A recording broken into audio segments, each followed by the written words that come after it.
Hi, welcome to Forgotten Legends of Sound. This is the best albums of 1965. Just going through these years, it's been fun to listen to some of these songs and check them out and stuff. And I've been through these albums good number of times in the last like month or so. Some more than others, yeah, I think we should just jump right into it. So for 1965, we've got the Beach Boys with Today. Definitely a contender for the top 10 list. Great record. Um, the only thing I don't like is the Help Me Rhonda version on this one is not like the single version, and this version is not that good. Like, there's just some choices on there that are not good. But the second half of this record is amazing. Yeah, just a great Beach Boys record. If people say it's like one of their favorites, I could totally see why. And there's other really good songs on there, but the other record, so all my Beach Boys albums were the 1990. It was like a reissue that had two albums per CD. So the second album of 65 is The Summer Days and Summer Nights. And this is also a good record, but it's not like, I don't think it's as strong. It does have Help Me Rhonda again. Yeah, it's just, so that version is the single version, which is the better version, but the album just isn't as strong. California Girls, though, is amazing, one of their best tracks. But I get, like, it's got I'm Bugged at My Old Man. That song is terrible. I don't know. It's a good record, but not in my top 10. So we'll put this one aside because today it definitely is probably going to be in the top 10. So I'll set that one aside. And then we also have Beach Boys were on a roll in the 60s. They were putting out tons of albums. They have Party, and I guess this was, I think it was like a contractual, like studio wanted them to, like, I don't know, wanted them to do this or something like that. It's basically like a fake life party, but honestly, this album's kind of a banger. I actually really like this album. Some parts of it kind of make me laugh because there's just like random people singing at weird times. There's like a section in one song where he doesn't remember the lyrics and stuff, and it's just, I don't know, it's a really enjoyable record. So I could see Party being in the top 10, but it might get kicked out because there's some stiff competition. We'll put it here for now, but yeah. And then we also have the Beatles with Help. This was the first Beatles album that I really got into. It was in college sometime, like, I don't know, what, 15 years ago, like a decade ago. And there's something about this record that I still love. All the songwriting is great. It has some jams. Of course, Yesterday is one of the most famous ones. Help is one of their best songs. But it also has other tracks. Like I've Just Seen a Face is awesome. I really love that track. The Night Before is also a banger that I nobody really talks about that song much, but that's an awesome Beatles song. And then you've got, I Need You. I've got to Hide Your Love Away. It's Only Love. It also has Ticket to Ride. Like, this is just such a solid record. Anyways, probably in my top 10 for 1965, so we'll set that aside. Rubber Soul, though, I don't care as much for Rubber Soul. I love the artwork. I think it's really cool. It's very warm, inviting. But Drive My Car is a banger. I love that song. But other than that one, like, the only other songs that I really enjoy is like Norwegian Wood is great. Nowhere Man is awesome. And then like also In My Life is fantastic.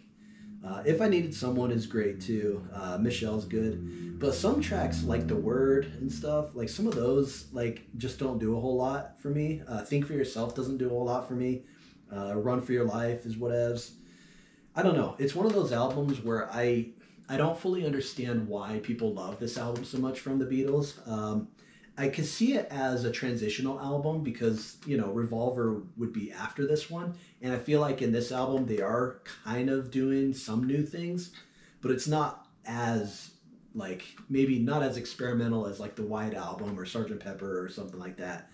So I could see it as a transition album for the Beatles, like, getting out of the sort of rhythm and blues stuff that they had been doing the last, like, 5 albums or whatever. But I don't know. I'm just not as much of a fan of this one. So it's a great record, but not in my top 10. So I'm going to set this one aside. I guess we could throw the stuff over here.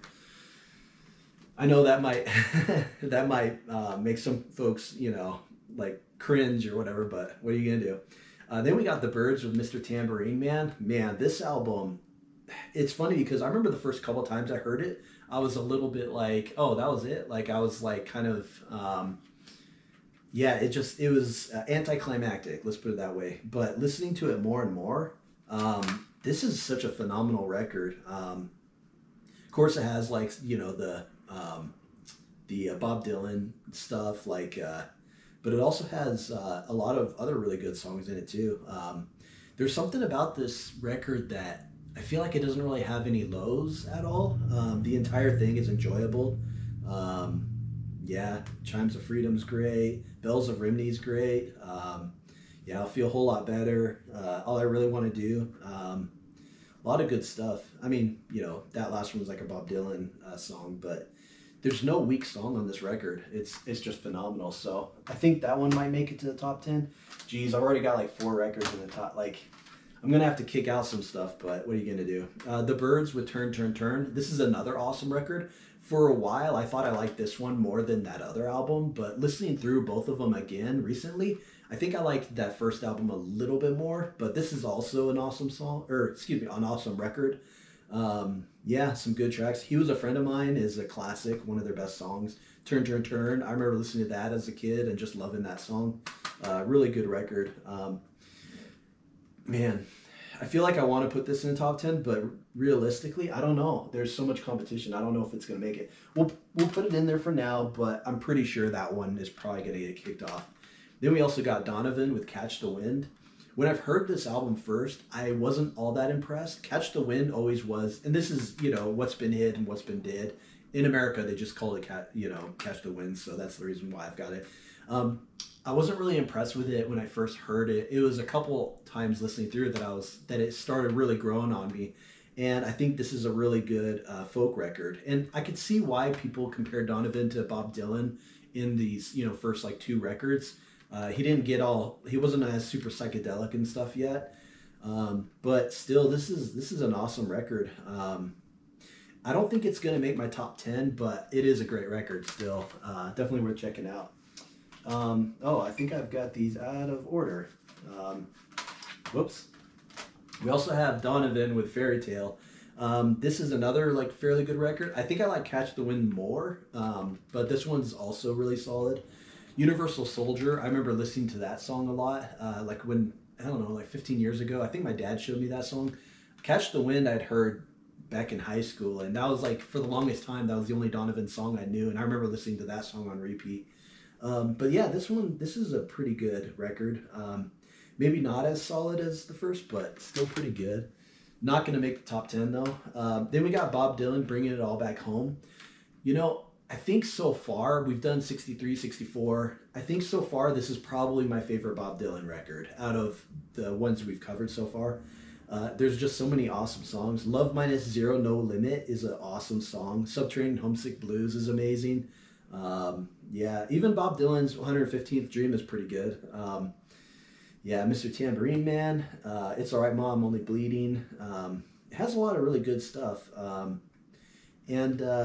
I don't know. Some other Bob Dylan albums have like a few songs that I just really don't like, and this is like probably one of his most consistent records. I feel like it might make the top 10, but we're gonna put it there for now. But I might kick it out. I'm not really sure. And then we got Highway 61 Revisited. This album has some really high highs, but it also has some lows for me. Like a Rolling Stone is probably his best song. Fantastic lyrics. Fantastic playing. I think the piano was done by the piano dude in Bread. I'm not entirely sure. I think I remember hearing that. But also Ballad of a Thin Man is pretty good. Tombstone Blues is fairly good. But Desolation Row, man, is like, 10, 12 minutes or something. And it's just really repetitive. I'm not a fan of it. Just doesn't do a whole lot for me. I don't know. This album... I don't understand, maybe kind of the same thing with Rubber Soul. I don't understand all the acclaim with this record. I can see it as far as like maybe some of the lyrics are really solid in this. Like lyric album, this is pretty good. But I don't know. I think I just like Bring It All Back Home more. So definitely not in the top 10, but It's still a good record, but I just have my hangups, I think. And then we also have the Four Seasons with Entertain You. This is a pretty good record, although it starts out a little bit like not as good. Like it's a little shaky at first. Um, but as it goes, it starts getting better and better. I like their cover of Little Darlin'. Bye Bye Baby, Baby Goodbye is a fantastic song. Yeah, Big Man in Town. Yes, I like their cover of Somewhere is great. I love that one. That one's really good. I like My Prayer is good. So yeah, this is a fantastic record. It might get kicked out of the top 10. I'm not sure. It's kind of on the edge. We'll put it there for now. However, this album is not good. It's too bad because when I listen to this is like the Four Seasons sing songs by Burt Bacharach and Hal David and Bob Dylan. The problem with this record is their versions are just not really that good. They're not really creative. I feel like Four Seasons and Frankie Valli are fantastic singers, but the material on here just doesn't fit their style really that well. Yeah, not a very good record. Like, yeah, so anyways, and there's just so much better versions of those songs, either by Dionne Warwick, Bob Dylan's originals, or the Byrds, or whatever. All of those are just better. And then we also have two records here. So we've got the Four Tops with their first album, which is a good record. This is like a compilation CD that I got, and it is a good record. The only problem is it does start feeling a little bit samey after a while. So yeah, although "Baby I Need Your Lovin'" is an essential oldie kind of song. So yeah, fantastic song. But also the Four Tops second album is much stronger than the first record. It's got, I Can't Help Myself, Sugar Pie Honey Bunch. Yeah, it also has It's the Same Old Song is great. The entire album though, I feel like the Four Tops is they're good, they're solid, but I don't know. I feel like there's something holding me back from like loving some of these records. Maybe because some of the songs are a little bit generic, kind of like Motown songs. But I don't know. Still really good. I don't know if either of these albums are gonna make my top 10, so we'll put it aside. But that second album definitely is a step up from the first one, and they're good singers. Then we also got Jackson C. Frank. This was the edition that has like the 4 bonus songs. And man, dude, this album is freaking awesome. So it's got the bonus songs like Marlene, Marcy's Song, The Visit, Prima Donna of Swans and Relations.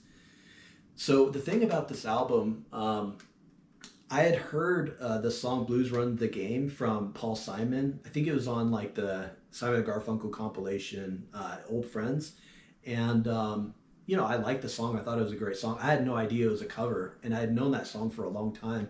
And it wasn't until this year that I was like thinking about albums, and then I finally heard the original version of that song, and I was like, oh, I guess this guy Jackson C. Frank is the one that wrote it, and so then I got the album and listened to it, and since then, this one might be my favorite record of 1965. It's so good. The first half is more spirited, a little bit more protest type songs and things like that, kind of more normal for this time period for folk music. But then as soon as like Milk and Honey hits, track 6, the rest is very like introspective, melancholic kind of folk songs, and there's almost like either delicate or very I don't know what the word is, like a very revealed sort of like heart on the sleeve type of lyrics there that are, I don't know, it's very interesting for the time. I feel like for some of these words and stuff to be so put on display, because some of the songs are like kind of sad and everything, and it's a really good record. I freaking love it. And the bonus songs are all fantastic too. Like, I don't know, there's just something, if you like stuff like Nick Drake, you might dig this guy. But I feel like as far as like kind of somber type of folk music goes, this is top stuff. This is freaking amazing. I'm not sure what my favorite song is on this, but Marlene is up there. That one might be my favorite. I Want to Be Alone is up there too. Blues Run the Game's up there. I Like You Never Wanted Me, Just Like Anything is awesome. Yeah, this is a fantastic. So definitely in the top 10, but we'll see where it goes.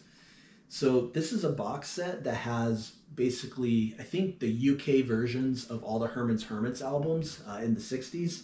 So basically, this is just what I'm using to represent the first album, which is like Herman's Hermits. I think in the US it was called Introducing Herman's Hermits, something like that. But this first album, though, it's got some awesome songs. And Herman's Hermits is a group that I grew up listening to, so I have a certain fondness for them. I like Peter Noon's vocals. He's got a great voice, and I like the instrumentation used on this album. But really, it's one of those albums where like the last few songs are the bangers. Like I'm Henry the Eighth, I Am, The End of the World, Mrs. Brown, You've Got a Lovely Daughter. Fantastic songs. I love how his voice sounds with The End of the World and those lyrics, like, why does the sun go on shining? Why does the sea rush to shore? Don't they know it's the end of the world when you don't love me anymore? There's something it's almost like twee pop, I guess, where it's kind of like, most of these songs are probably from the perspective of teenage love and things like that. But at the same time, I still find them very moving and very effective songs. Heartbeat is a great opening track. The only weak song I'd say is Don't Try to Hurt Me. That song is not very good, but everything else their version of For Your Love is awesome. Yeah, Dream On's good. I'll Never Dance Again is great. Great debut from Herman's Hermits. So this one's definitely in the top 10 records. Then we got the Hollies with Hollies. This is an album that really didn't do a whole lot for me. Honestly, the track that stuck out the most was Very Last Day. There's something haunting about it. It's like an apocalyptic Bible story or something. And there's something haunting about the vocals in that song for Very Last Day. I really like that song. But some of the rest just didn't really do a whole lot for me. So not in the top 10. Sorry, Hollies. And then we also got Kinda Kinks. What's funny is that the Kinks, for me, I feel like their best album so far in the last couple of years was the first album. That was the one that really stood out to me. This album didn't really do a whole lot for me. Some of the ballads, I think, on this were pretty good. Some of those stood out. But as a whole, it didn't do a whole lot for me. So good, but nothing special. So definitely not in the top 10. And then we also have the Kinks with Controversy. Or isn't it the Kink Controversy? Yeah, the Kink Controversy. Again, it's good, but it doesn't really have too much standouts or anything. Yeah. So I guess I don't have much to say about the Kinks. Sorry, Kinks. I know that they'll do better in the late 60s, so. And then we also have the Lovin' Spoonful. This is Do You Believe in Magic? This is an album I hadn't really listened to that much. I was pretty new to it when I was doing these videos, so there's some things I was really surprised about this record. It combines sort of pop songs, like a third of it's pop songs, and then the rest is sort of like blues rock type songs. And it does it in a way that's interesting. It doesn't sound like a Rolling Stones ripoff. It doesn't sound like they're contemporaries. It kind of sounds like their own thing. And the guitar work on this album is pretty hardcore for 1965. Like there was one song where the guitarist is just like soloing out, and I was just kind of like, wow, these dudes know how to rock. The only hindrance, though, for me is I kind of like the Lovin' Spoonful sort of pop-centered song a lot more than the blues stuff. The blues stuff doesn't get me going. Although Blues in the Bottle is an awesome song. I like that one, but some of the other ones I just didn't really care for. But there are some great songs on here. I like You Baby a lot. Do You Believe in Magic is a classic. Did You Ever Have to Make Up Your Mind is pretty good. It's still a great record, but not up to par with the top 10 stuff. But I was surprised though at some of the musicianship on that album though, so definitely recommended to check out, because I think Lovin' Spoonful is a band that not a lot of people talk about much. So, and then we got Manfred Mann. This is the second album. I think it's called The Five Faces of Manfred Mann, and I think I think they already had an album called Five Faces of Manfred Mann, I think in the UK or something. So then the US release had the same name. 60s was weird when it came to album titles as far as US and UK releases. So this album is not very good. Not as good as the first one. Sha La La is a really good opener, but other than that, everything else was just kind of whatevs. And this is kind of like the Four Tops. This is like a compilation that has the first two albums. So not in the top 10. Not much to say about that one. Moody Blues, Magnificent Moody's. This is their first album when they were more of a rhythm and blues band. Um, this album is also not very good. There's a few songs I like. Go Now's great, of course, but as a whole, like there's like a handful of tracks that don't do anything for me, and then a couple that I just really didn't like. So yeah, a very weak album. Moody Blues would become one of my favorite bands, like with their next albums going forward. But this is truly humble beginnings, so not top 10 album for me.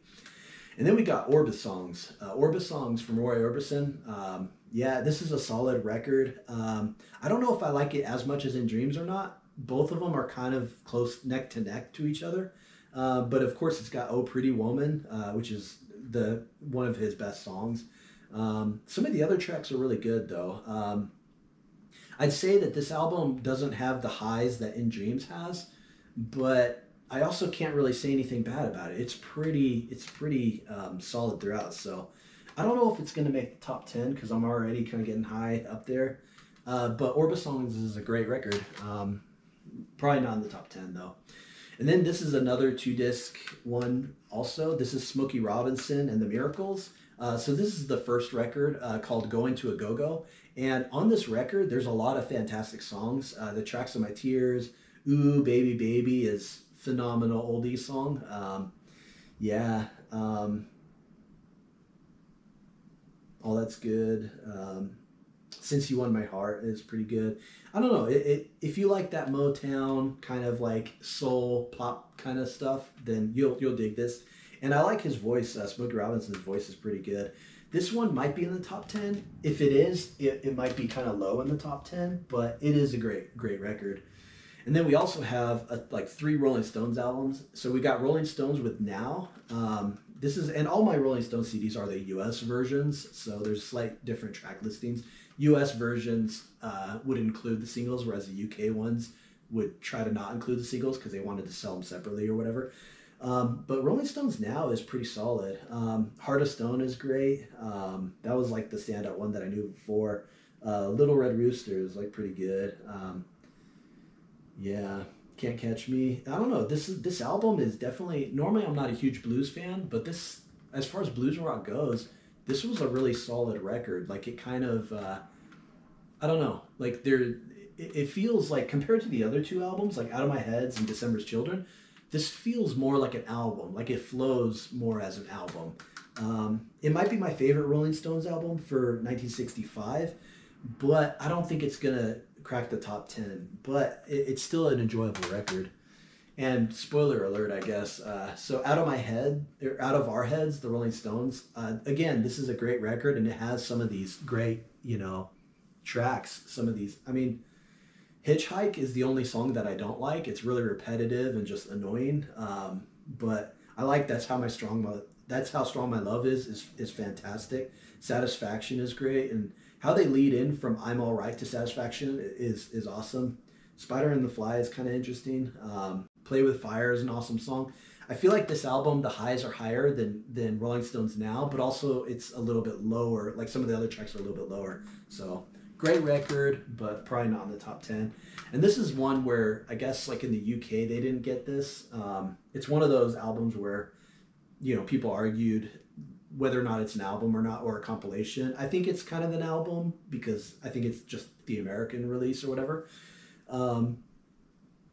So anyways, there are some good songs. Get Off My Cloud, As Tears Go By, she said yeah. I don't know. Route 66 is a pretty good cover. I don't know. Either this one or Now might be my favorite from 65. I'm not entirely sure, but this is another solid Rolling Stones record. I feel like 65 is when their albums started becoming more enjoyable. 64, it was kind of, I don't know, those first like couple records just weren't really there yet. And then we got Paul Simon's Songbook. So some of these songs I had heard, prior because they were then done with Art Garfunkel for some of the later like Simon and Garfunkel albums. Basically after their first album flopped, Paul Simon went to, I think England, and he wrote these songs and made this record. And then Simon and Garfunkel blew up. And then from there, they, then recorded some of the best albums of all time. Um, and I really like this record. I do there. I have to take a little bit of points off for it because in some ways I feel like the Simon and G versions are just stronger than these ones. But there is an intimacy about some of these versions here with only Paul Simon singing that is kind of cool. The only track that's the throwaway is a simple desultory Philippic. Like that song has never done nothing for me, never will. But everything else is awesome on here. Flowers Never Been with the Rainfall, Kathy's song, He Was My Brother, Sound of Silence, Leaves That Are Green, I'm a Rock. So many awesome songs on this record. And if you don't, you can pretty much hear these all on the Simon and Garfunkel records. But this is kind of like for fans that want to hear maybe the earlier renditions of some of these songs, this is recommended. Probably in my top 10. And then we also got Nina Simone with I Put a Spell on You. Nina Simone is someone that I'm new to, and I'm actually really impressed with her stuff. She's got great vocals and great songs. Like some of these covers, I'm kind of like, I've heard some of these before, but I didn't know that it was her. And she really makes some of these songs like the definitive version of some of these tracks. But yeah, this is a really good record. I Put a Spell on You is fantastic. Tomorrow Is My Turn's great. Marriages for Old Folks, that song is kind of funny. Like I like the little pep that she brings to that song. It's just kind of cool. Yeah, Give Me Some. Give Me Some is fierce. Feeling Good is awesome. One September Day. Yeah, this is a really solid record, and I think this one's gonna make my top 10. Awesome record. And this is another like double disc that has two of her records as well. So the one we're talking about came in '65. This is Pastel Blues. This is an album where it has more variety than I Put a Spell on You, but I don't know if I like it as much. I could see why this album's more classic, but I think as far as personal taste, I think I just like the prior one more.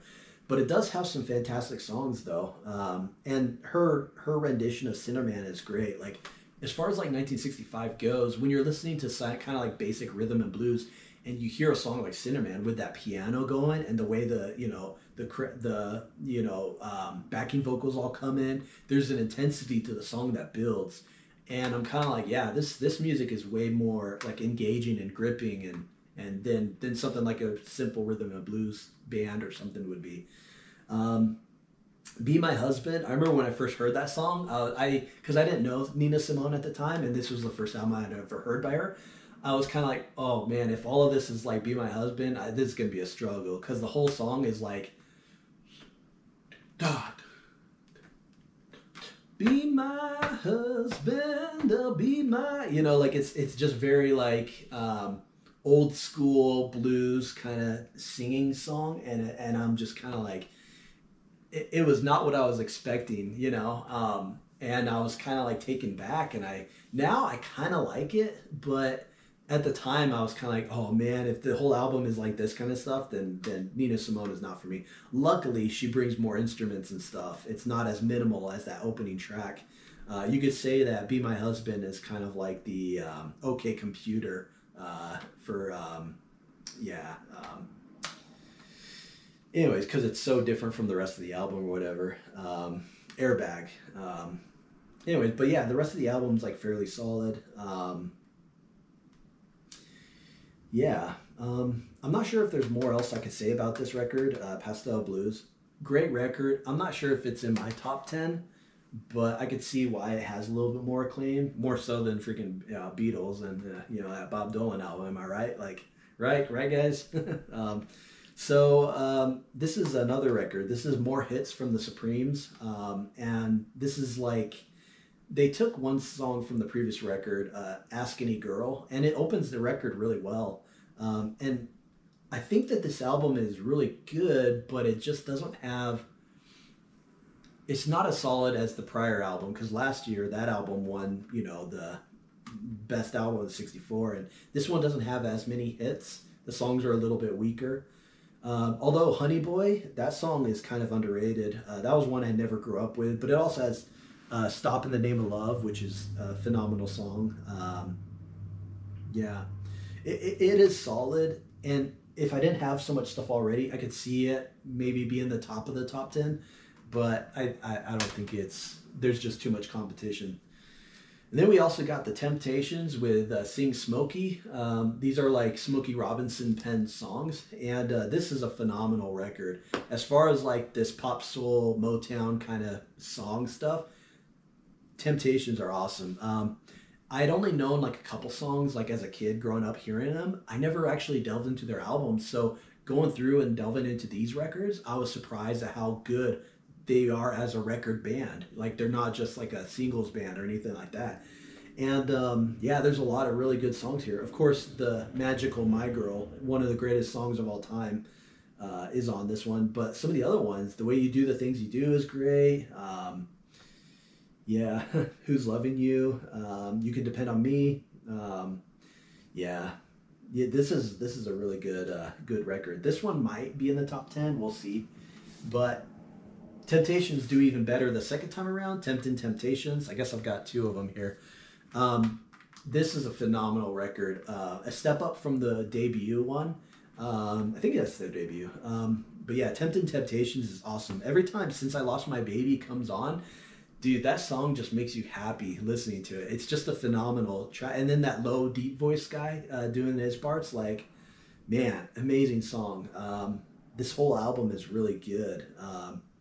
You've Got to Earn It, Everybody Needs Love. Yeah, Gotta Know Now. Yeah, there's just something about like this is just very feel good music, and I don't know, like I was just very surprised at how much the Temptations were. This one for sure is gonna make the top 10. I'd kick out probably Sing Smokey before I'd kick off that one. Let's put it that way. And then we also have Dionne Warwick. This is her last album on this compilation. This is The Sensitive Sounds of Dionne Warwick. And this album didn't do a whole lot for me, to be honest. I don't really care for her version of Unchained Melody. Some of the later ones were pretty good. Wives and Lovers was kind of an interesting song. Forever, I think the last couple were pretty good though. But yeah, the first few, there's almost like a few tracks that just, I don't know, stylistically don't work as much.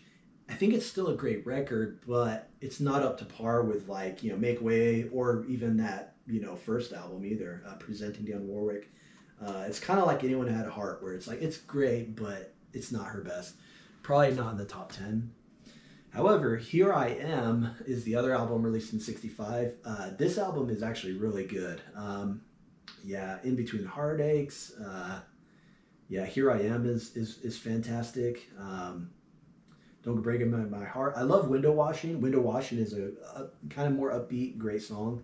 And the last tracks too, I love You Porgy. I like her version of it. Granted, Nina Simone's version is also awesome as well. Yeah, this is a phenomenal record. Here I Am. This is like this box set has 4 of her albums in it, so it's the first record there, but definitely in the top 10, I think. We're almost done. We've got The Who with Sings My Generation. This album, the first half didn't really do much for me at all. But as soon as My Generation hit, the rest of the songs I felt like were much stronger. So it's kind of a backloaded album. Like the B side is stronger than the A side. But yeah, not in the top 10. And Zombies too. This is another album that it has some good songs. Excuse me, but it's just not as solid as like, Odyssey and Oracle later on. There's some fantastic songs that you can't miss though. She's Not There. And then bonus track, you've got Tell Her No is another big hit for them. But as a whole, it's just I like Colin Bluntstone's vocals a lot. I think he's a great vocalist, and he has such a very iconic sound, but this album doesn't do a whole lot for me. So we went through all the albums for 1965. Now we got to whittle them all down. So let's, how many do we have? We've got 1, 2, 3, 4, 5, 6, 7, 8, 9, 10, 11, 12, 13, 14, 15. So we got to take out 5 records. Just by looking at some of these, I'm going to take out Temptation, Sing Smokey. Some great songs on there, but I don't think it's going to make the top 10.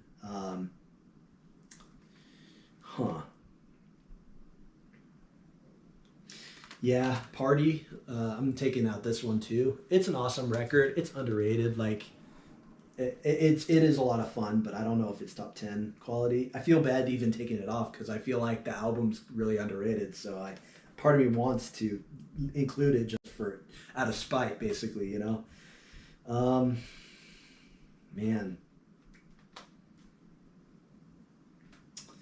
man, this is gonna be hard.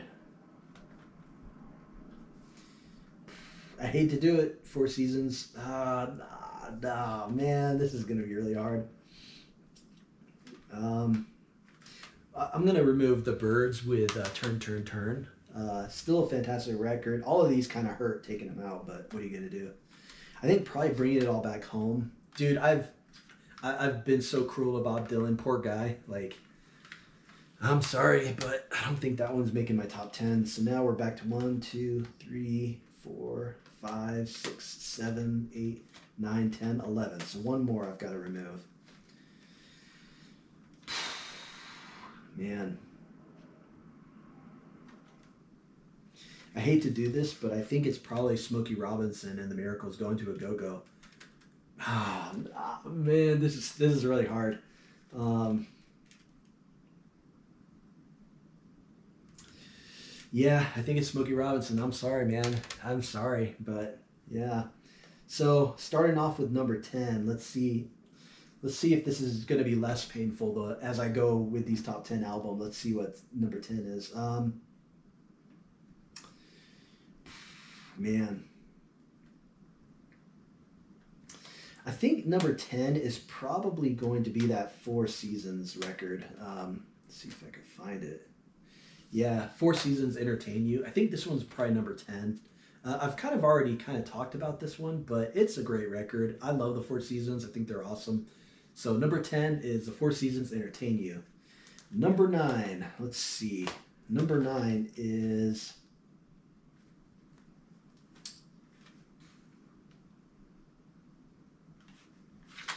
Number 9 is No, dude, that Nina Simone album was really freaking good. The heck you thinking, Ian? Man.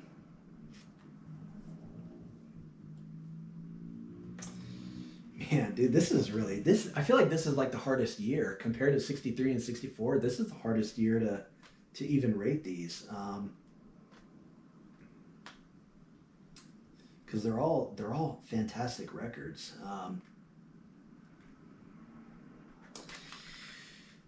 Yeah, I think I'm gonna go with Nina Simone. I Put a Spell on You. Phenomenal record. Really good stuff, and I'm glad I'm getting more into her work because she's definitely a great musician, singer. So number 9, Nina Simone with I Put a Spell on You. Number 8, this one I was eyeballing a little bit too. Is no, it's probably yeah. Number 8 is probably Dionne Warwick with Here I Am. Awesome record, but yeah, not much more to say about this one.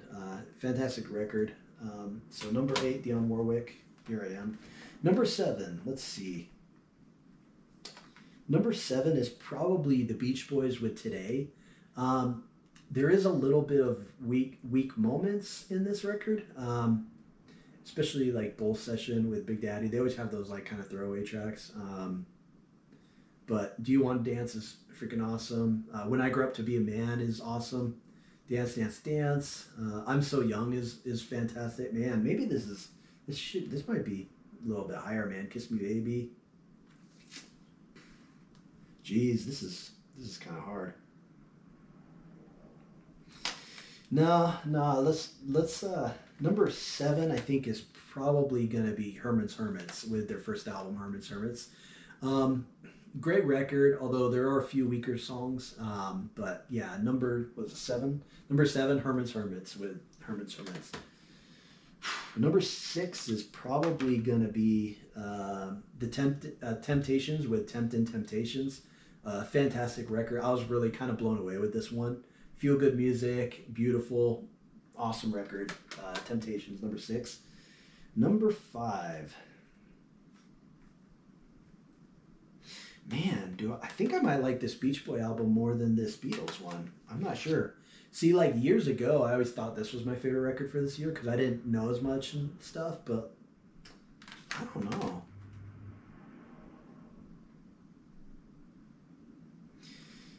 That's going to be a hard one to kind of figure out. I think number 5 is probably the Paul Simon Songbook. I love these songs, and if they weren't on any other record, I feel like this would be close to number 1 because these songs are fantastic. But because I have already heard these songs, and I feel like they already improve on these on later records, I kind of feel like it leaves the album a little bit lacking. But based on the songs themselves, they're fantastic songs. But I don't know, maybe this is like cheating a little bit. Maybe I'm being a little harsh on it because I do love these songs, but I don't know. I don't even know what I'm saying anymore. I don't even know what I'm doing with this video because this is this is freaking hard. Yeah, I think Paul Simon's Songbook is probably number 5. Number 4 is probably the Beat. Oh man, dude, this video is a mess. This video is a mess because, dude, this is yeah. Okay, whatever. We're leaving it as it is. We're moving on. I think number 3 is probably, man, I feel like I'm kind of being mean to this record just because I like the Simon and G versions better. I don't know. Like, if I was judging it purely on an album of its own, okay, F it. So number 5 actually is not Paul Simon. Number 5 is, I think, going to be probably, jeez. I think I'm going to go with the Beat. Dude, this is so freaking hard. I've never had such freaking I've never had such nervous angst doing a freaking video like this before, but I feel like all these picks are like life and death, man. It's this is really hard. I feel like all 4 of these, well, I feel like I know what number 1 is, but the rest of them are all like neck and neck, so I'm kind of like, dude, this is freaking hard to kind of choose. I think number 5, let's go with the Beatles with Help. Yeah, this is a great record, and it used to be my favorite, but I think it's kind of gone down a little bit. Fantastic record, though, for sure. Number 4 is probably, I'm going to have to just go with my gut, because the more I think about these, the more I feel like I'm not making sense. Or number 4 is probably the Beach Boys with Today. Fantastic. Great record. Great record. So number 4, Beach Boys Today.